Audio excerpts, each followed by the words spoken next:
En début de semaine, nous avons reçu à Movies, comme nous en recevons très régulièrement, des enregistrements des gens, voilà, des auditeurs qui nous parlent, qui nous donnent notre avis sur certains films. Donc là, on a voulu diffuser ce premier avis de Bugonia. Bonjour à tous. Eh oui, c'est encore moi. Mais cette fois-ci, pas pour un film d'horreur. La semaine dernière, j'ai vu Bugonia de Yorgos Lanthimos. Et ayant vu plusieurs films de lui, il faut savoir que je suis toujours mitigée en sortie de salle. Bien évidemment, c'était le cas avec Bugonia.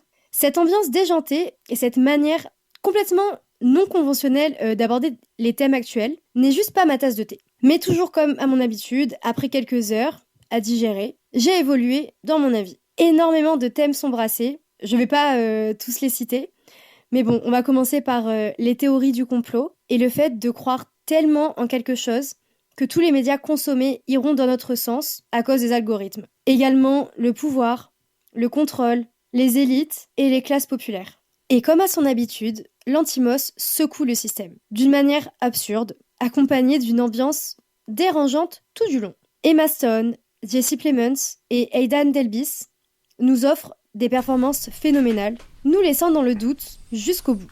Enfin, si je peux me permettre, seule une personne très très étrange chanterait que les chœurs et pas la mélodie principale de Good Luck Babe de Chappell Roan.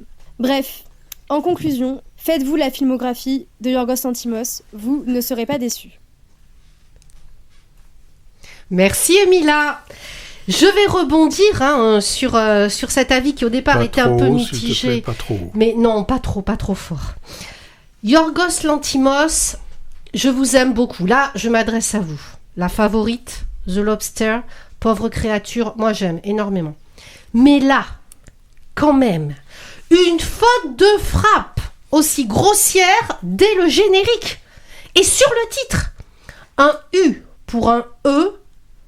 À n'en pas douter, Bugonia, Bégonia, la fleur, le prénom basque, déjà c'est pas très courant le prénom, mais bon. Hélas, je ne suis pas une helléniste patentée et ignorer que Bugonia ne doit pas sa création à un doigt qui aurait ripé sur le clavier lors du montage. Le terme existe. Je suis allée le chercher, merci Wikipédia. Littéralement, progéniture du bœuf, dérivant peu à peu vers la définition suivante. Oui, parce que là... Patrick ouvre de grands yeux. Mais vous allez voir la dérivation. Ça a dérivé vers rituel sacrificiel attribué aux anciens Égyptiens.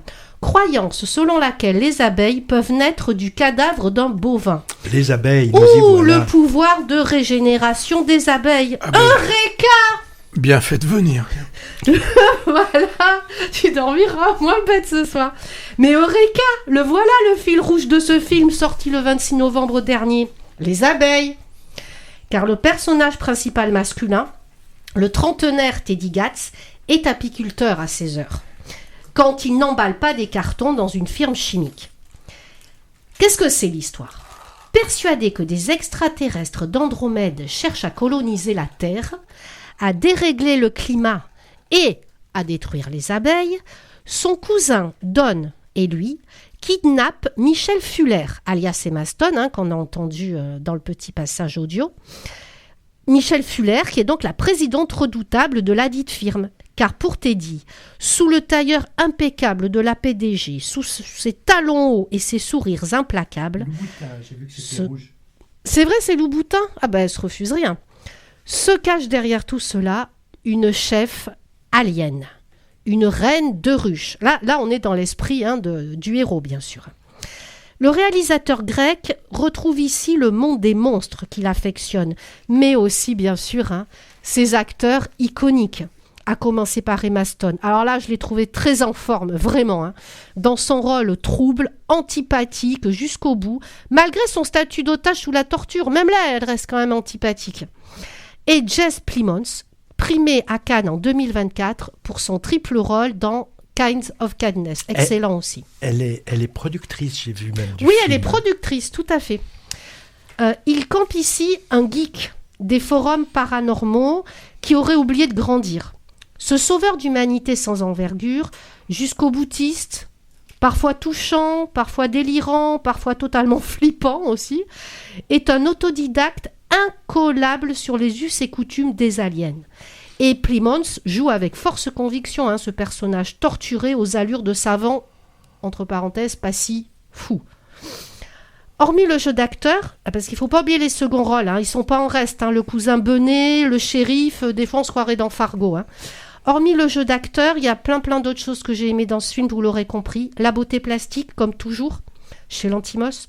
La scansion musicale, avec là aussi un fidèle de chez Fidèle, chez le réalisateur Jerskin Fendrix, qui a fait la musique de plusieurs de ses films. Et puis la narration, le déroulé temporel, il est fort dense, il est resserré à 3 petits jours. C'est un compte à rebours jusqu'à l'éclipse lunaire, c'est précis. 3 jours enchâssés de quelques flashbacks réussis. Par exemple, j'ai beaucoup aimé le flashback. C'est un moment vraiment onirique mais effrayant, un moment noir et blanc du fils et de la mère en cerf-volant. On comprend mieux l'intrigue que dans Pauvre créature, moi j'ai trouvé, parce que Pauvre créature quand même, c'est un film puzzle, éclaté un peu trop, parfois selon moi. C'était du Frankenstein, si je me souviens bien, un peu Pauvre créature. Dans Pauvre créature, oui c'est ça, c'est c'est Emma Stone qui est créée de toutes pièces, voilà. Et c'est surtout, il avait utilisé des focales particulières, le fisheye et des choses comme ça. C'était assez chiant comme film. Oh non, moi quelle vulgarité dans les propos. Qu'est-ce que j'ai aimé d'autre ? Cet univers toujours aussi excentrique, c'est furieux. Malgré des dialogues à la méthode discursive très cartésienne à première vue, il y a des joutes verbales pseudo-scientifiques. Alors hélas, c'est un point négatif pour moi. Parfois, souvent, d'ailleurs, ces joutes verbales entre Emma Stone et Jesse Plemons, elles sont souvent trop longues, elles sont lassantes. Mais tout cela, ce discours scientifique, il devient surréaliste dans la bouche et dans la tête d'un homme un peu fêlé.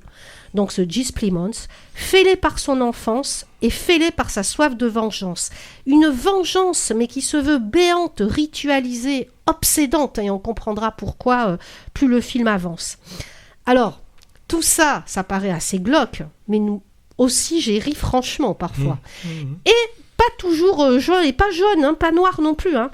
Je dédie d'ailleurs mes éclats de rire aujourd'hui à la calculette à 58 chiffres, au dressing, au tapis de sport, à l'antigel, au masque de papier à 2 balles, genre foire-fouille au moment du carnaval, dont ma fille m'a dit qu'en fait il s'agissait des têtes de Jennifer Aniston à qui il avait dû demander l'autorisation pour que ce soit possible dans le film.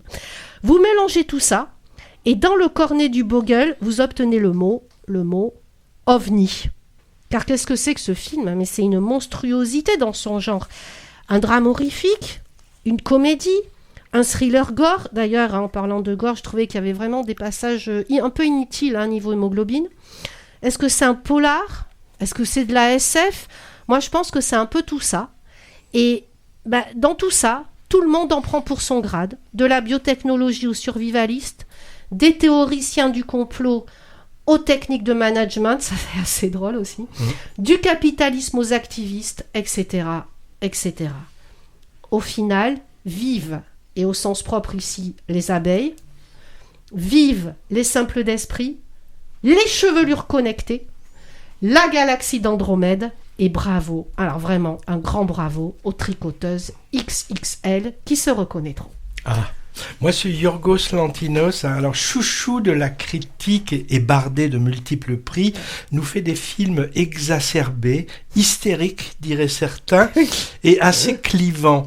D'après mes stats perso, on adore ou on déteste. Oui, c'est vrai. On apprécie surtout du côté des festivals et des récompenses annuelles, d'ailleurs, parfois un peu moins du côté du public. Un exemple, ce pauvre créature dont on parlait, moi j'ai pas aimé du tout non plus, entre autres car il me semblait donner une image de la femme plutôt malaisante.